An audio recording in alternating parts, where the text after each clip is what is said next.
राधे राधे दोस्तों। तो आज हम आपको विश्वकर्मा पूजा का कथा सुनाने जा रहे हैं और आप इसे ध्यान से सुनिएगा। यह बहुत प्रचलित कथा है, तो चलिए शुरू करते हैं। एक प्रचलित कथा के अनुसार प्राचीन काल में एक कारीगर था जिसका नाम विशाल था। वह अपने गांव में सबसे कुशल शिल्पकार था और उसकी बनाई हुई मूर्तियां, घर और अन्य संरचनाएं अत्यंत सुंदर और मजबूत होती थी। वह अपनी कला के प्रति समर्पित था, लेकिन वह हमेशा अपने कार्यों में और अधिक पूर्णता लाना चाहता था। एक दिन उसने भगवान विश्वकर्मा की तपस्या करने का निर्णय लिया ताकि वह उनकी कृपा प्राप्त कर सके और अपनी कला को और निखार सके। विशाल ने कई महीनों तक कठोर तपस्या की। वह जंगल में एकांत स्थान पर बैठकर भगवान विश्वकर्मा का ध्यान करता रहा। उसकी भक्ति और समर्पण से प्रसन्न होकर भगवान विश्वकर्मा ने उसे दर्शन दिए। विश्वकर्मा ने विशाल से उसकी इच्छा पूछी।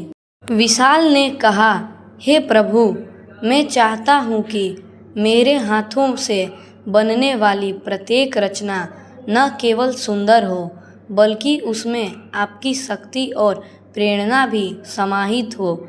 मैं चाहता हूँ कि मेरे कार्य समाज के लिए उपयोगी हो और मेरी कला अमर हो।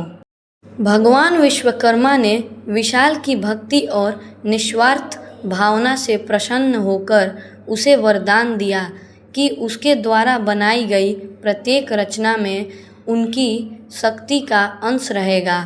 साथ ही विश्वकर्मा ने विशाल को यह भी कहा कि वह अपने जैसे सभी कारीगरों को प्रेरित करे और उन्हें यह सिखाए कि कार्य के प्रति समर्पण और शुद्धता ही सफलता का कुंजी है। विश्वकर्मा ने विशाल को यह भी आदेश दिया कि वह प्रत्येक वर्ष एक विशेष दिन पर अपनी कला और औजारों की पूजा करे ताकि वह और अन्य कारीगर हमेशा उनकी कृपा के पात्र बने रहें। विशाल ने भगवान विश्वकर्मा के आदेश का पालन किया और अपने गांव में इस परंपरा की शुरुआत की। उसने अपने साथी कारीगरों को भी इस पूजा का महत्व समझाया। धीरे धीरे यह परंपरा पूरे देश में फैल गई और विश्वकर्मा पूजा के रूप में मनाई जाने लगी। ऐसे ही अन्य पूजा के कथा सुनने के लिए आप हमारे चैनल को सब्सक्राइब कर सकते हैं। राधे राधे।